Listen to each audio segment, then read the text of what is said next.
Hello, and welcome to another episode of Chatter, a podcast from The Gist, with me, Josh Hamilton.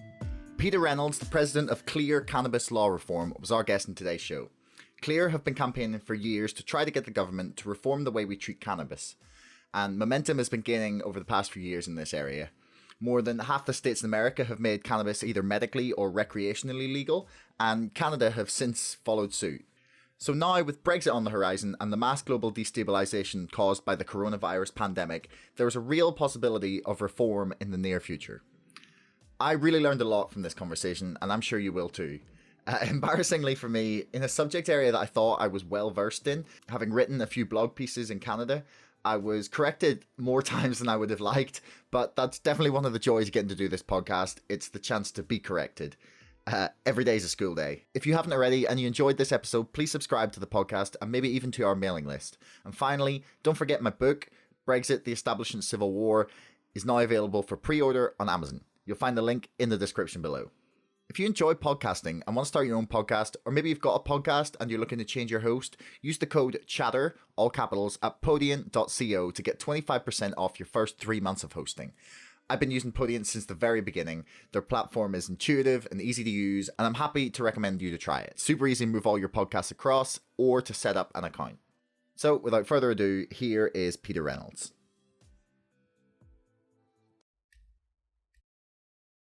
Peter, thanks very much for joining me on my show. It's a pleasure to have you on during quarantine. That's my pleasure, Josh. Hi.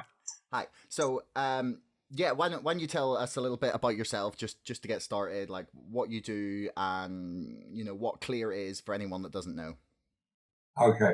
I'm a writer. I started my professional life, if you like, in fact, as a salesman. And I very quickly found that writing was something I had a knack for. English was my best subject at school. I went into the advertising industry and quite quickly became a copywriter. Worked for a number of the major ad agencies in central London. And cut a long story short, after about 10 years in the advertising industry, I developed a speciality, if you like, in healthcare markets, which coincided with the time the NHS was going through its first major reforms. And consequently, I also started doing a bit of medical journalism. Now, simultaneously with this, I have been a cannabis consumer since the age of about 14. I don't recommend that.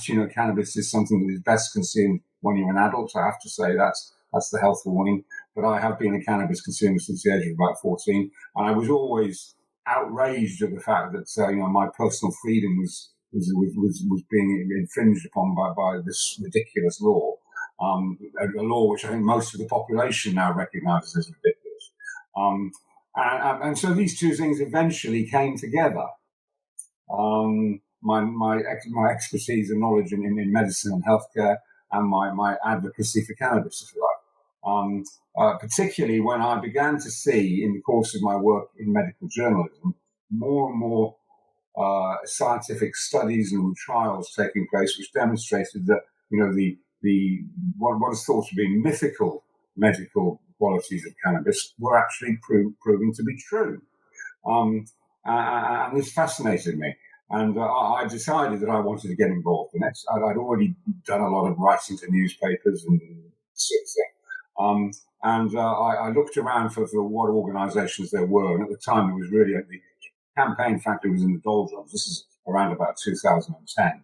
And there was only one organisation in the UK. It was called the Legalisation Cannabis Alliance.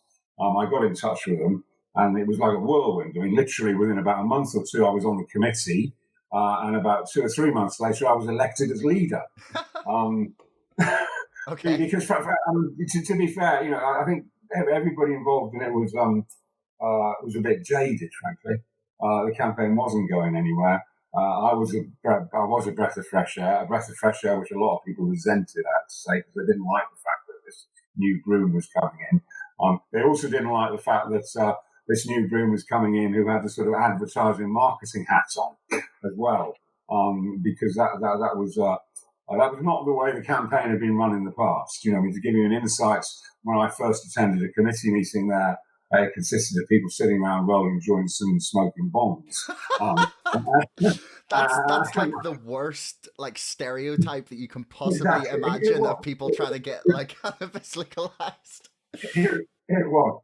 And my idea was completely different. I wanted to turn this into a professional campaign with proper objectives, proper methods, messages, audiences, and the whole thing done professionally.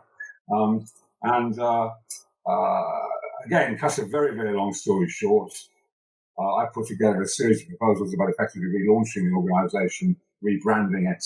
That went out to the membership. There was a ballot on it, and we won the ballot by a 2/3 majority. And so we went ahead, renamed ourselves Clear Cannabis Law Reform, because we wanted to move away from the word legalise, complete new identity and complete new approach to things, specifically moving right away from the idea of demonstrations and protests and more towards the idea of engagement with politics, engagement with the system, and trying to get into persuasion.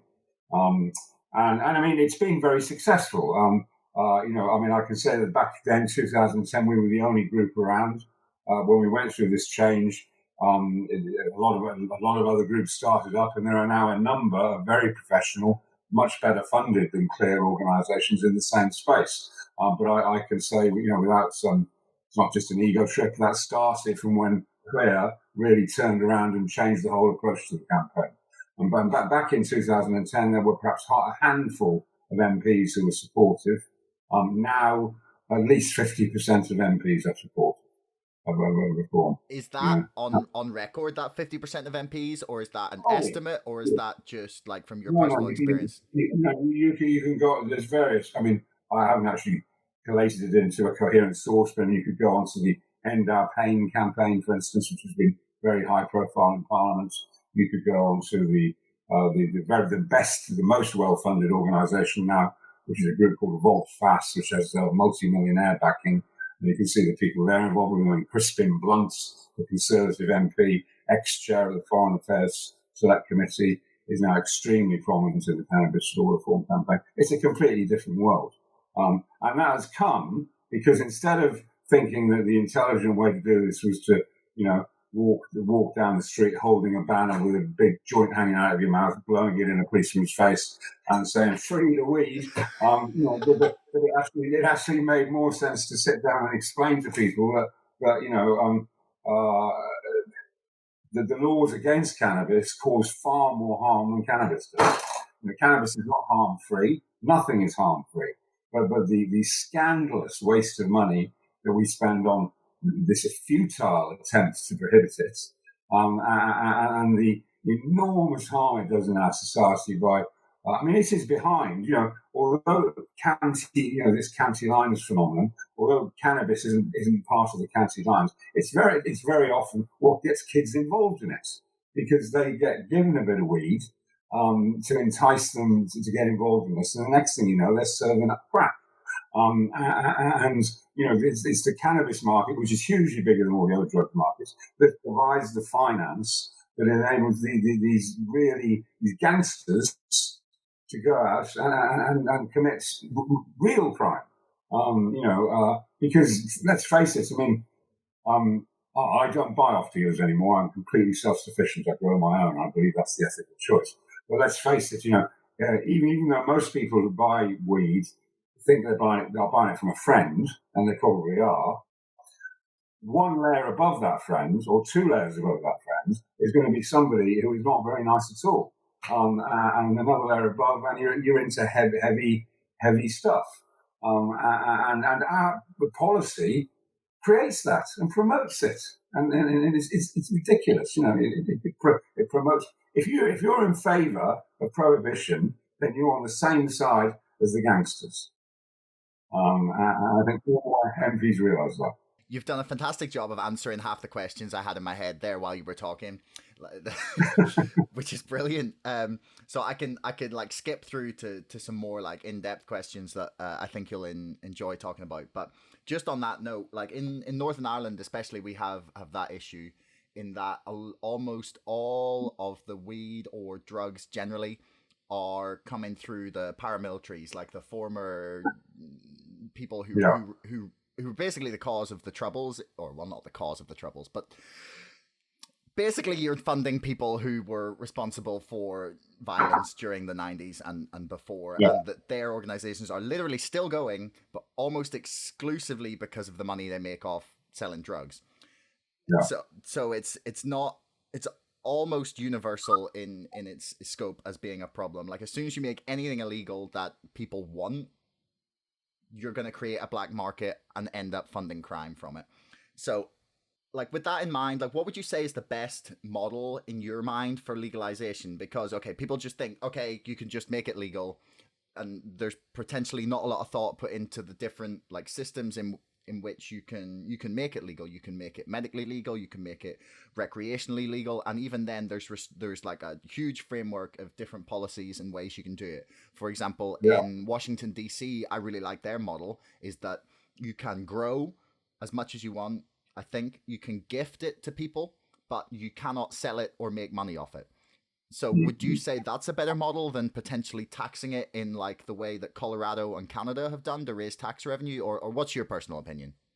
Well, there are two, when you start down that track, there are two fundamental decisions you make, first of all. One is either decriminalisation or legalisation. And the difference between those is simply that decriminalisation removes any criminal penalties, usually for possession.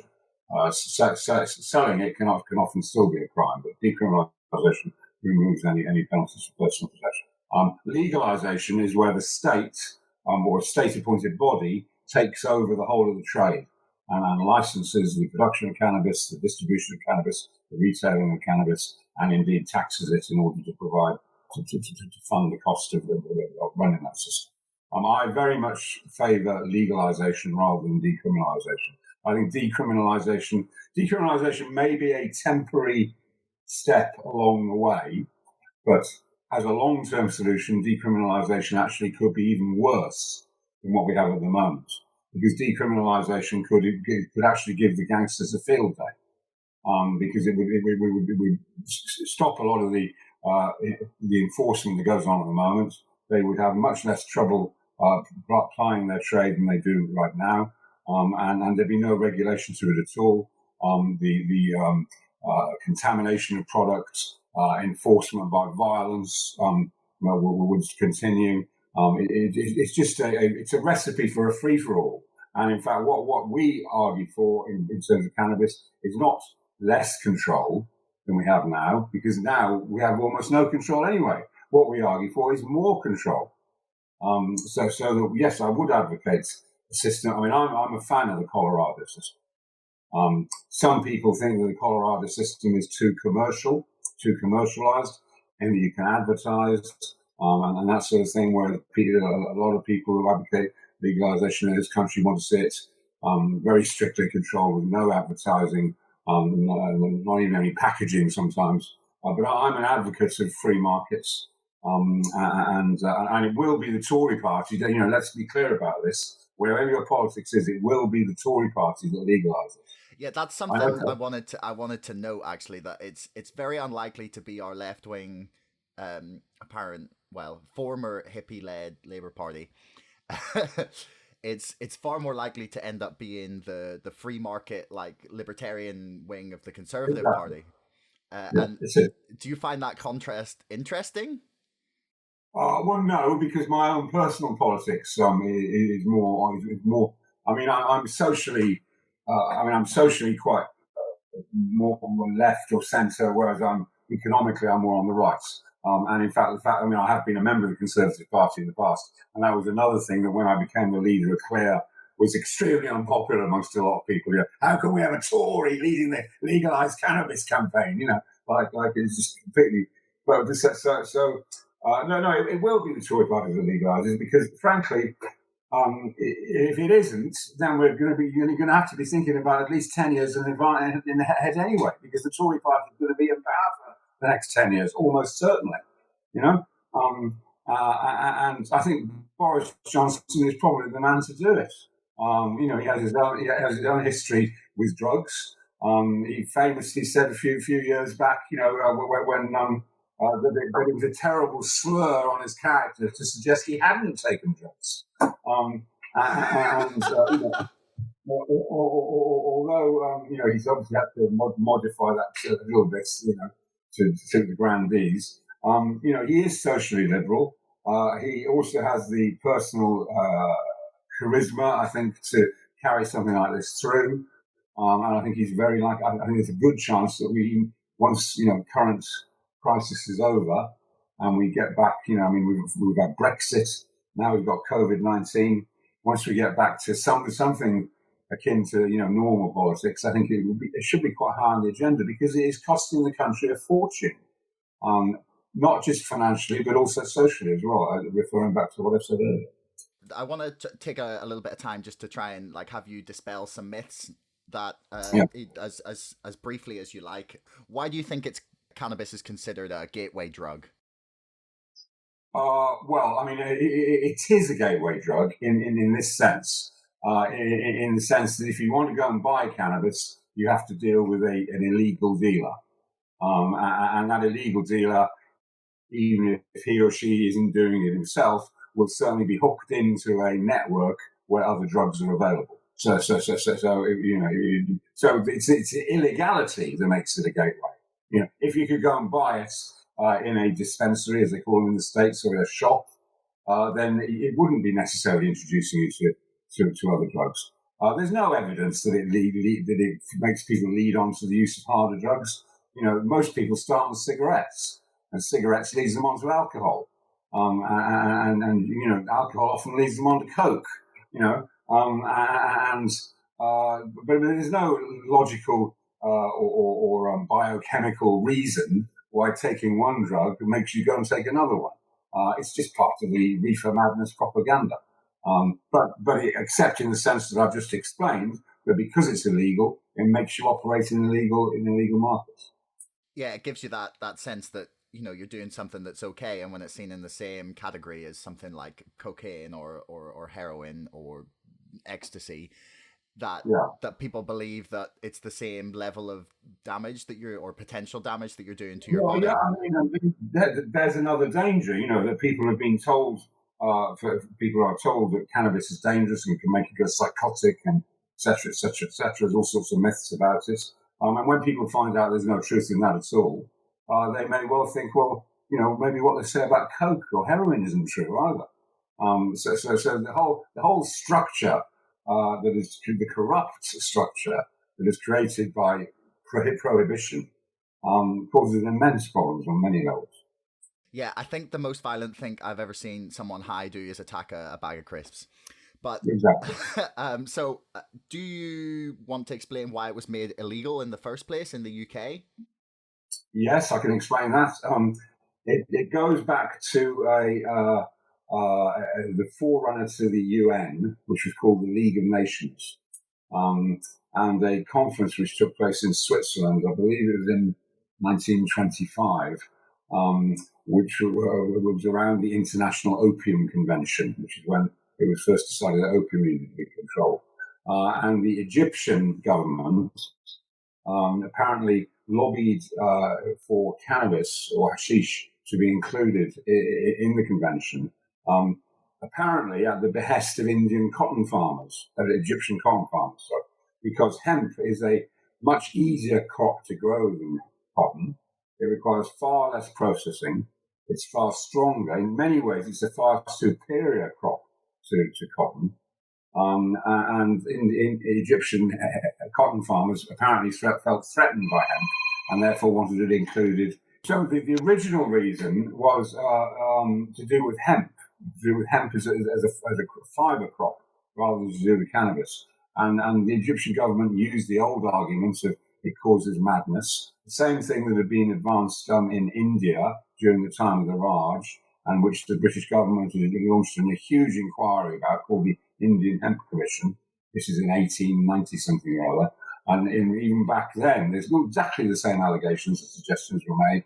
And the Indian Hemp Commission produced this huge report, which looked like a copy of the Encyclopedia Britannica. It was that many volumes, and it came to the conclusion there was no real problem with it. And believe it or not, its recommendation at the end of it was that it should be regulated and taxed. In 1897. In 1896. 1896. Wow. So the same old myth associated with madness or mental illness keeps on coming round, keeps on getting knocked down by the science, and yet the people who, for whatever reason, are opposed to cannabis or its legalization keep on bringing this argument up, but it has no basis at all. Obviously, cannabis. I'm moving on to a different subject now, really. Obviously, cannabis is a psychoactive substance, and so it can affect your mental health. There's no doubt about that. And if it's misused, it could cause you problems. But if you look at the data, the actual incidence of it is tiny, absolutely tiny. The most recent research has been done by the University of York, which shows that the risk of a diagnosis of psychosis correlating with previous consumption of cannabis is about 1 in 20,000. Now, the risk of being struck by lightning in your lifetime is 1 in 3,000. So that hang on, there's a 1 in 3,000 chance that you get struck by lightning? Exactly, in your lifetime. Wow. And Google it. No, I believe you. That's just, it's shocking that's like 6 times or almost 7 times more likely than getting psychosis because you smoked weed. It's like this. It's like the whole way the media is treating the COVID-19 crisis. You could go out. They go out and they manage to find a superbly athletic 28-year-old who's been running marathons for the last 15 years and yet has been struck down by the virus, has been on a ventilator and has just recovered and is still desperately ill. And that terrifies us all. That actually terrifies us, because we thought it was only old people who were going to get it. But you could find, if at the time of normal seasonal flu, the media went out and looked for those case studies, they would find those case studies in normal seasonal flu. And the same thing with cannabis. You'll see that these stories about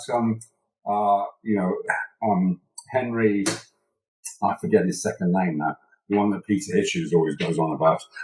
There are about half a dozen stories of young men, usually, who became seriously psychotic. You can't even prove with any of them that it definitely was cannabis. It just correlates with the fact that they were cannabis users. But there are about half a dozen stories of these that are endlessly recycled and endlessly repeated in the press.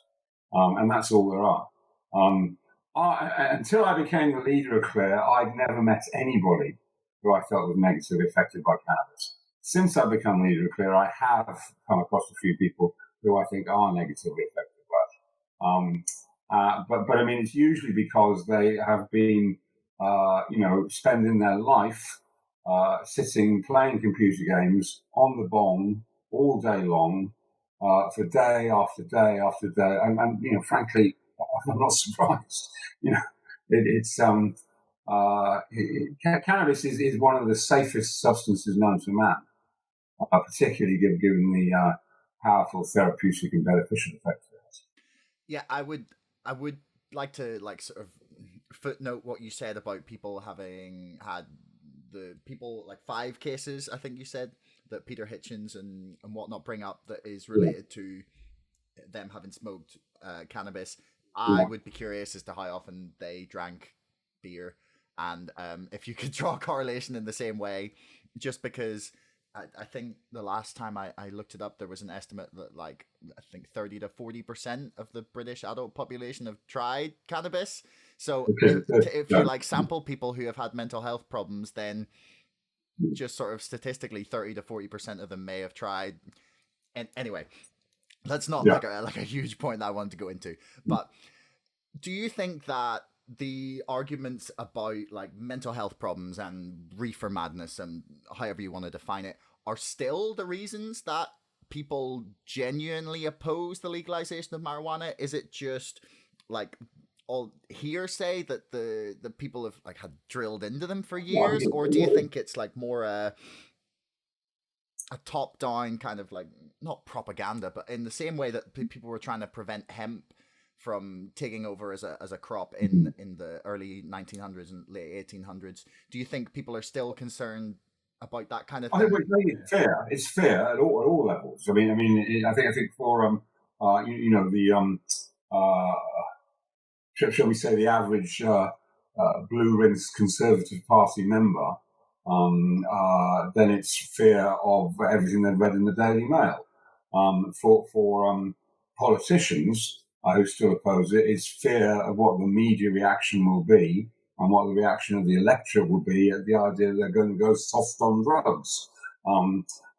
For parents, it's fear that it will lead their children, down a path that could be destructive. So it's always fear, and that fear is largely mythical. I mean, I'm not saying, again, as I said right at the very beginning, I'm not saying cannabis is harmless, and there are undoubtedly, you can misuse it, and there are undoubtedly people who do, and there will be casualties, of course there will be. But, the extraordinary thing is the position we're in at the moment makes it more dangerous. This is one of the extraordinary things about drugs policy in general. In every other aspect of life, be it transport, driving, sports, anything you care to mention, government steps in and introduces regulations which are intended to make it safer. They make us wear seatbelts, or they introduce speed limits, or they have, strict regulations for aircraft and the way they're serviced and looked after, and all sorts of things, to make sure that people, the risk is minimised. Or they quarantine us in our house for 6 weeks. Exactly, yeah. In drugs, government does everything it can to make it more dangerous.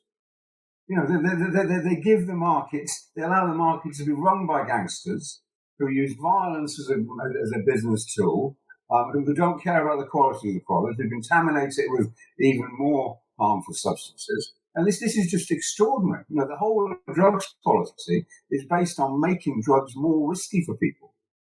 They refuse to allow drug consumption rooms. I'm talking about, obviously, injectable opiate stuff. They refuse to allow drug consumption rooms. But what drug consumption rooms would do, and has been proved throughout the world, is they reduce deaths. If people don't have to go and, I'm not advocating that anybody should go and inject heroin, clearly. But if people do it, and the fact is, if you give them a place to do it, where there's naloxone available and where there's supervision, then fewer people die. It should be a no-brainer. But unfortunately, our Home Office argues ferociously against it. That's actually a fantastic place to note that the UK is actually one of the world's, as far as I'm aware, one of the world's largest exporters of medicinal cannabis.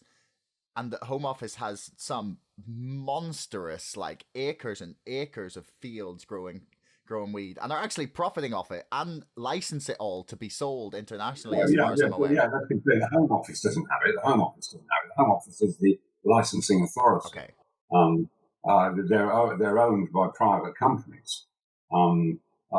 Principally by GW Pharmaceuticals, which is a company that I have very, very mixed feelings about, because, to give them credit, they have brought the benefits of medicinal cannabis through a tortuous regulatory system and actually brought it to market. And many people do benefit from it. It's outrageously expensive. The relationship that GW has with senior members of the Tory party is extremely worrying. It's not worrying, it's corrupt. But then as well as GW Pharmaceuticals, they have subcontracted to British Sugar in Wissington in Norfolk a 45-hectare glasshouse, I believe, huge. Actually, I think it's 45 acres. 40, still massive. 45-acre glasshouse that was formerly used for growing tomatoes is now used for growing cannabis. Most of which goes into it all goes into the production of GW products. So this fact that the UK is the largest exporter of medicinal cannabis is really just about, there's been some news very recently, which I can't confirm yet, so I won't complicate the story with that. But it's really just about GW's medicines, GW's licensed medicines. So, there's far more cannabis produced in the States, but it's all regulated on a state-by-state basis. So when the UN collects export figures, the US doesn't count because it's because they not don't export now. export. Yeah, yeah. Exactly, yeah. It's just what happens on a national basis. But yes, I mean, it doesn't take away from the fact that it's completely absurd that a substance which is still completely illegal for recreational use, theoretically can get you 5 years in jail, and until 2 years ago was said to have no medicinal value whatsoever,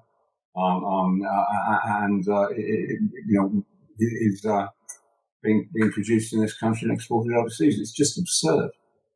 Yeah, but what for me is amazing is the amount of money that can be generated from taxing it. Like I think within a year or something outrageous like that, Colorado had taxed their like billionth dollar in marijuana sales in one state. Like not like a huge state, like a big enough state, but not like a massive, densely populated one. There's 5 million people in Colorado, so it's a twelfth the size of the UK. So that just a little smaller than the population of Ireland, and they've generated $1 billion in revenue. Exactly. I mean, when I first became leader of CLEAR back in 2010, I think it was in 2011 actually, we commissioned a study by a reputable organisation called the Independent Drugs Monitoring Unit, that the Home Office itself uses for various studies and things. We commissioned a study from them which showed that regulating and taxing cannabis in the UK, based all on government's figures, this is, will produce a net gain to the UK economy of 6.7 billion a year.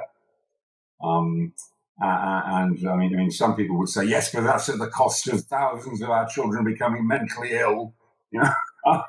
Or in fact, it would be with the great additional benefits that the gangsters would be taken out of the picture.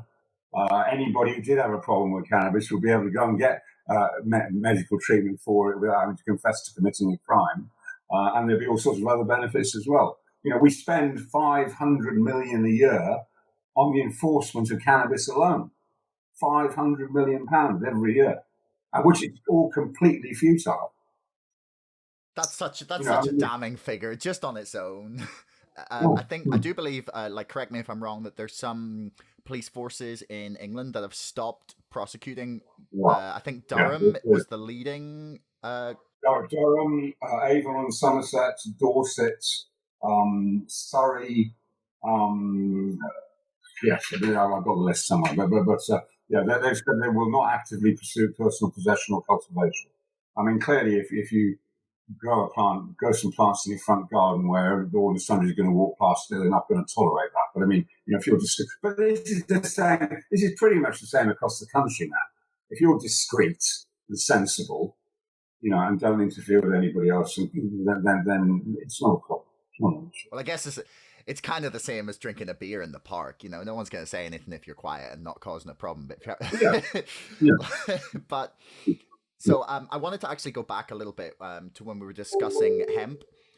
I'm curious as to whether you can provide some sort of explanation as to the correlation of marijuana and of hemp, because you mentioned that the reason that weed is illegal in the UK is because of potentially, or anyway, that the Egyptian cotton farmers were lobbying the League of Nations to outlaw it essentially, or put it in the same category as opium in order to protect their cotton farmers.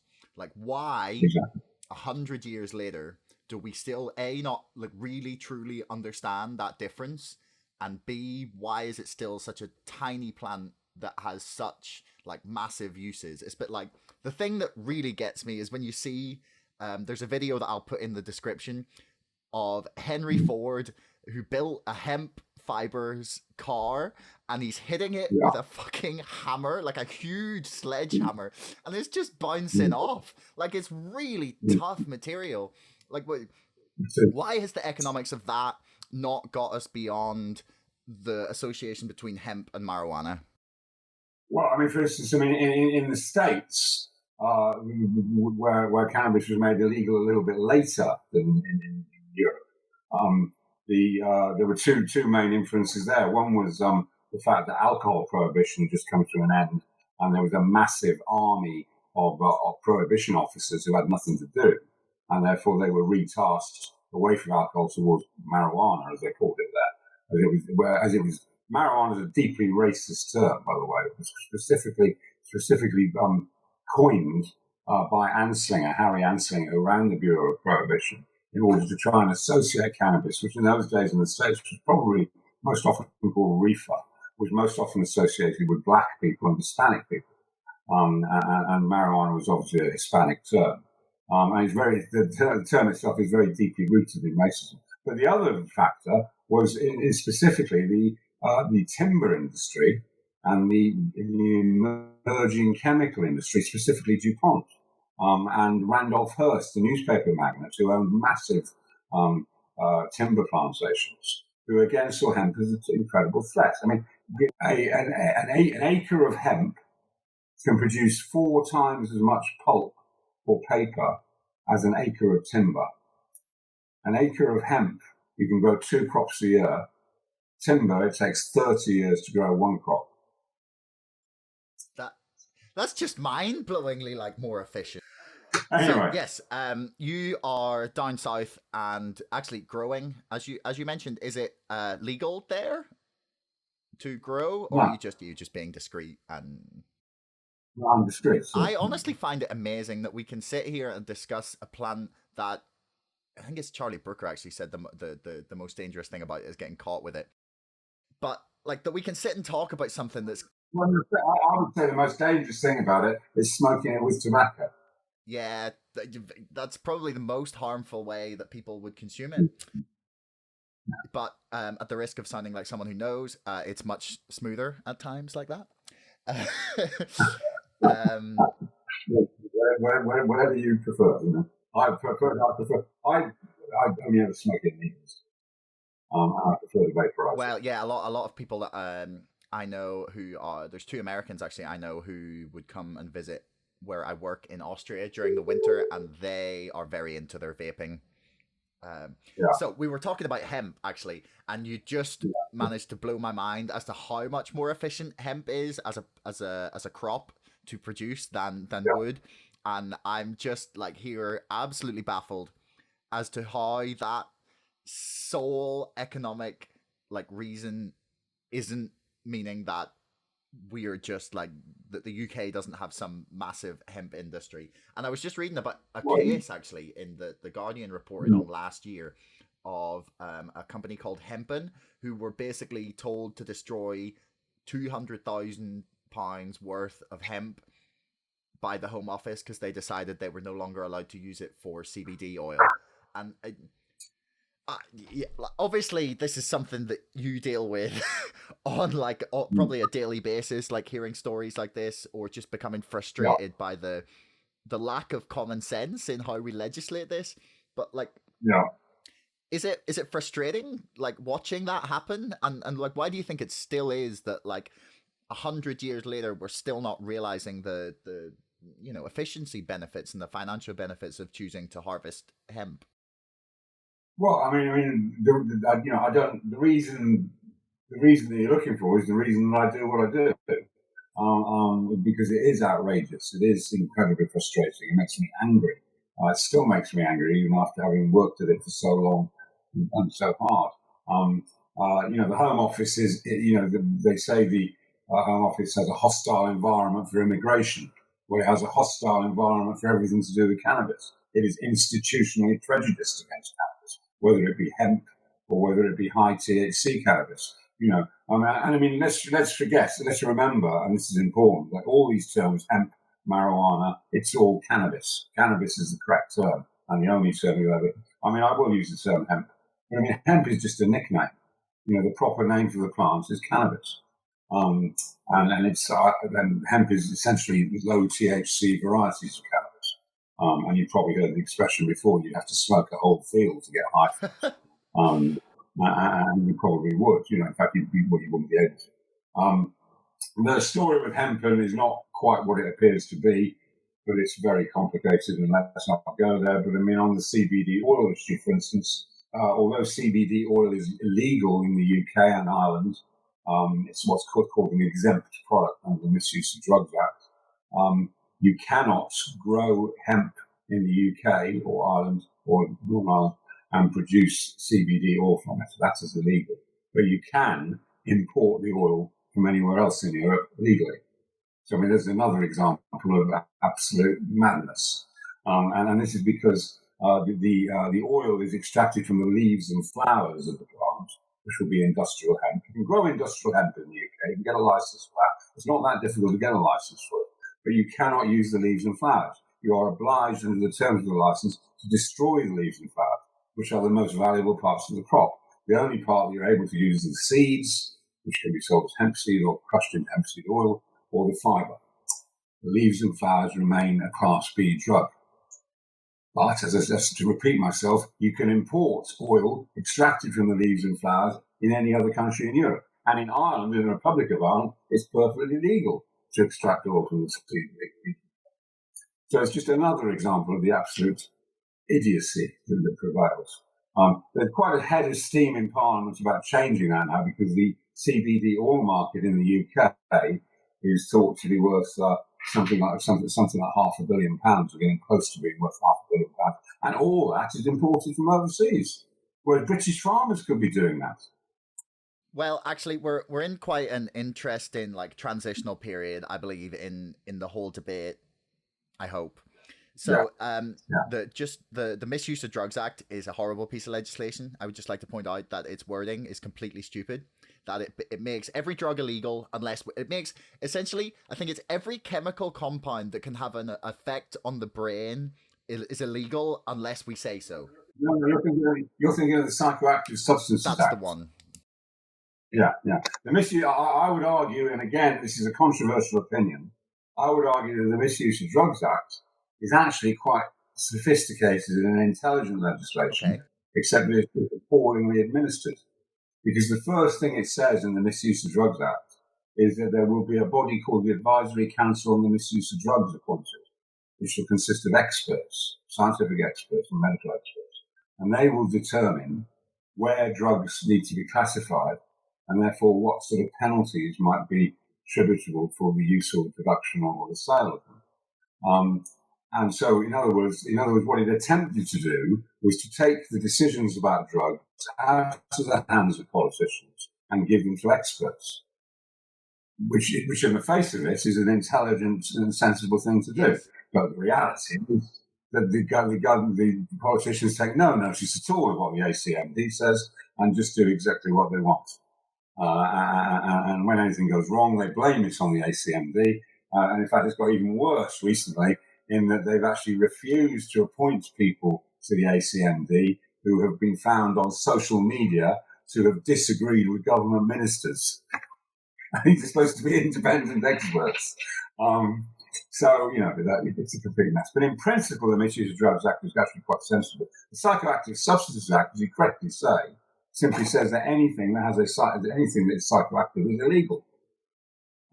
They introduced, and this was mainly to counteract spice, which is a synthetic cannabinoid, which were originally which wouldn't produced exist if the real thing was legal. Exactly. And that it was originally brought into, and is immensely dangerous because the way cannabis works is it binds to receptors in the brain and the body, the CB1 and the CB2 receptor. But cannabis is what's called the cannabinoids in cannabis bind to them, and THC, which is the principal psychoactive cannabinoid, is what's called a partial agonist of the CB1 receptor. But synthetic cannabinoids are full agonists, and so they bind much more powerfully and much longer to the CB1 receptor. And this can cause all sorts of problems. It can cause seizures, it can cause kidney damage, it can cause strokes, heart attack, they can be fatal. So, these are dangerous substances which have been created, as you correctly say, simply because the real thing is illegal. And so this was the reason they brought in the Psychoactive Substances Act. Exactly the same type of legislation was brought in Poland and in, what was the other country? I've forgotten off the top of my head now. But in both the other countries, they brought in almost identical legislation. And in fact, deaths from spice increased because it then started going underground, even more underground. And which is the same old thing about prohibition. Prohibition never solves the problem. It always makes the problem worse. Yeah, I can't really argue with that. So I'm aware that there was a committee of UK MPs, who exactly I cannot recall, but that went to Canada last year or at Yeah, the end of 2018 to basically see how the Canadian industry functions, like how legalization has yeah, gone forward, what the systems were in place for that, and basically to try and get a look at it. And as far as I'm aware, they came back with the basic idea that we would have it would be legal in the UK inside 5 years, or that was the newspaper headline or the big like headline takeaway from this trip. Do you yeah. think that's a realistic like possibility now that we've got like a need to find some way of generating more revenue post coronavirus in order to give the government a little bit of money to Well, help? a lot of people are arguing that the effect of coronavirus will be to accelerate the path to legalization. I hope it does. Um, there is no longer any rationale for maintaining the prohibition of cannabis. They finally accepted 2 years ago that cannabis has medical value, but because the history of cannabis is so complicated by what's happened, doctors are scared stiff of it, won't prescribe it. And I mean, I do think that the only way that people, there are said to be 1.4 million people in the UK using cannabis illegally to treat medical conditions. And yet they cannot get it prescribed on the NHS. I can vouch for two people I know actually who use CBD oil. Yeah, yeah. Well, CBD oil is different, as I said. But I mean, that's not allowed as a medicine. It has to be sold as a food supplement. And the legislation around that is ridiculously complicated. So there can't be any, it makes sense that the potential for additional tax revenue and cost savings and law enforcement and things is enormous. It's a no-brainer. And as I say, there are now powerful voices in Parliament, such as the two principal MPs you're talking about are David Lammy, the Labour MP, Exactly. and yeah, and Norman Lamb, the ex-Liberal, Sir Norman Lamb, in fact, now a lovely man, the ex-Liberal Democrats MP, who was a health minister in the coalition government. I mean, I think they said 5 to 10 years. In fact, I mean, the other thing is that I first gave evidence to Parliament on the subject of cannabis. I was invited to the Home Affairs Committee in 1983. Oh wow. Okay. Well, utter respect for you, man. To fight that fight for 37 years takes a lot of patience. Now, I've been saying for a very long, for at least the last 10 years, probably the last 20 years, I've been saying I think it'll be legal in about 5 years. And I've been saying that over and over again. And I would be very surprised if it isn't legal in 5 years now. I mean, I think there's a good opportunity for something to happen within 2 years, within a couple of years. Well, Um, there's two factors that make me kind of optimistic that we'll get to a more common sense policy, at least on cannabis, maybe not on other drugs, but it's that we seem to be about 5 to 10 years behind America with their worst yeah, and best decisions. yeah, Sometimes we're a little bit, closer behind them. Like we currently have our Trump in Boris Johnson. I think in yeah, just his yeah, sheer ability to be big and brash and controversial and get away with things that no one else would. Like it's, I actually have like a serious amount of respect in a way for the man. Just the like I would have never imagined 5 years ago that a man who you just don't know how many children he has. Like even just that single fact would be yeah. He's backed got by the British chutzpah. tabloids.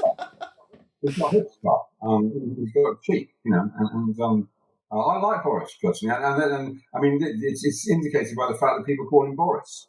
People do feel they have like a personal relationship with him. I mean, there's no politician that everybody agrees with. We all just, and I mean, obviously, I don't agree with everything he says, but I mean, I think he's a good guy. I mean, I said about him in the past, he's not the sort of guy who I wouldn't lend him a fiver. No. I mean, but on the other hand, he's the sort of guy who I might be prepared to go over the top with. You know, he's got leadership skills. You know, whereas Jeremy Corbyn, for instance, I know we're a bit out of date now, but Jeremy Corbyn, I thought, was an incredibly decent man who was vilified and attacked completely unjustifiably, but he got no leadership ability.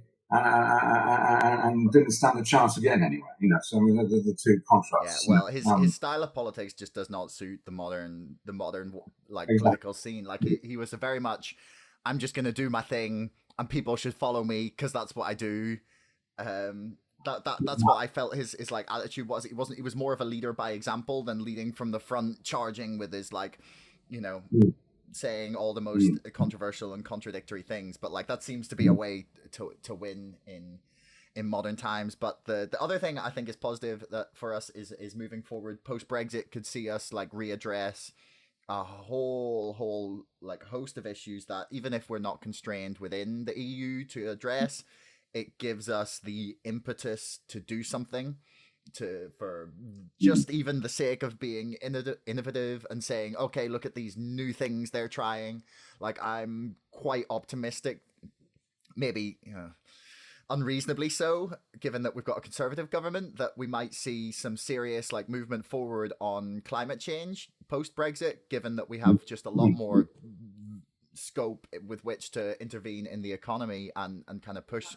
Exactly. I think they've got coronavirus has proven that you can be radical, and so you know, and the public will support radical measures as well. I think that gives Boris Johnson, an enormous opportunity to take some radical decisions post coronavirus. And, you know, things like, everybody must recognize that, we would, that dreadful woman, Priti Patel, who surely can only be in the position she's in for nefarious reasons, because she's thick as two short planks. But, she seems to excite the right wingers. I think that's why she's there.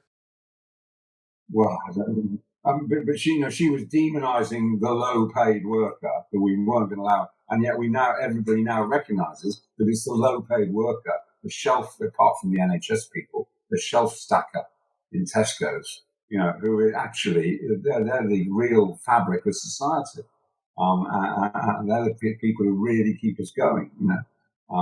Here's me, somebody who just lives in their head, writes things, speaks to people. And I get much more respect for doing that, which frankly is pretty, in a more rational world might be regarded as a rather trivial occupation compared to somebody who actually is involved in the food supply chain, for instance. Yeah, one could consider it rather narcissistic and self-obsessed to consider being a part of the commentariat as an essential service. Exactly. But no. So, I do think that there's opportunities for radical change, and I hope I support radical politics. But people, I'm often abused for being a Tory, and I have voted for it, but I have also voted Labour. I'm a liberal. I'm a liberal leaning towards libertarian. I'm not an out-and-out libertarian like these loons you get in the States, but I'm a liberal. But on the other hand, I could never be a liberal Democrat because what a mess they are. Well, you see, this kind of goes to something that I'm trying to figure out how to write about. Actually, is that I believe that our definitions of what is left and right and centre in the UK have become have gone so far out of just like where I believe they should be. Like the centre is this mythical place where nothing happens, right? But to me, the center is like what we consider the center is so far from where it should be. Because okay, right, this is getting off topic, but we'll do this and then we'll wrap up. So, but basically, I believe that we have on the political spectrum, you have left and right. So you have left is like on the most extreme version is complete state control of everything, like state-run economy, state-run everything, just like Stalin's states. And on the other end, you have the very most extreme form of the right wing, which is essentially zero laws zero government, just like perhaps the barest of minimums for representation on like discussions on very vague ideas that you might want to consider regulating. Like they want no government, no laws. So in the middle, to me, should be this place where we say, okay, like there's certain things that a government needs to provide for like a prosperous society. And there are certain things that the free market, in all its amazing like wisdom, should be let to get on with. So like, yeah, and to me that was like Labour's pitch in the 2017 election. 2019, you could say they went a little bit further left and a little more radical. Yeah. Personally, I wasn't so against that because I believe we're in a place that needs radical thinking. But like the center to me is somewhere where you go, okay, and it's exactly what Theresa May like pitched, but actually didn't go anywhere near, was the idea that the state has to deal with certain things and then the rest of it should just be left to people to get on with. So like let them like look after the sick people and get people to work on time on buses and trains, and you know, make sure their houses have energy and that they've got enough education, and everything else you can just leave to the market. And yeah, I mean I agree with that. Although you know, I did vote Conservative. I mean, nevertheless, I would fully support renationalisation of the railways. I would support nationalisation of the basic utilities, electricity, water, gas. The one area where I'm on the fence and I'm not quite sure is in telecommunications and internet, because that is almost virtually an essential service nowadays, and I think maybe the state should be ensuring that everybody has some sort of basic access to the internet these days. So I could probably be persuaded on that. But on the other hand, you know, I think that the sort of crushing authoritarianism of socialism, where the state owns all the means of production and supply, will be important. Anyway, it's just I guess it kind of highlights the lack of common sense that we've highlighted throughout this conversation. Yeah. So to wrap up, is there anything you'd like to add to what we've said? Is there something you would like to point people towards in terms of work that Clear have produced or are producing, or things to look out for in the future? I think that the main thing that if people want to help with this, if people want to help with this situation, there's only one way that we have any power in this country. That's through our very poor version of democracy, and that is with your MP. And if you want to do something about this, you need to speak to your MP about it. But I can tell you from bitter experience, both personally and through members, there's no point in writing to your MP. The only way you'll actually achieve anything, and you can take this as advice on any subject, the only way you'll actually get anything out of your MP is to go and sit in front of him or her at his or her surgery, and look him or her in the whites of his eyes or her eyes, and I'm trying to be very non-sexist, and you know, really communicate with them properly, and that would be so on this subject or any other. You know, you can help. You do have power, and your power is through your MP. Go and sit yourself in front of them. That's the way to make things happen. Yeah, well, that I think Seth Godin, one of the world's most famous bloggers, says you have more power than you realize. So that's a nice place to leave it. So thanks very much, Peter. It's been a pleasure. That's my pleasure, Josh. It's been nice speaking to you. Thanks so much for listening. If you enjoyed the show, don't forget to subscribe. Next week, we've got interviews with Sam McBride, the political editor at the newsletter, and with Michael Thompson from the Best of Belfast podcast. So if you don't want to miss those, subscribe right now. Until next time, thanks for listening.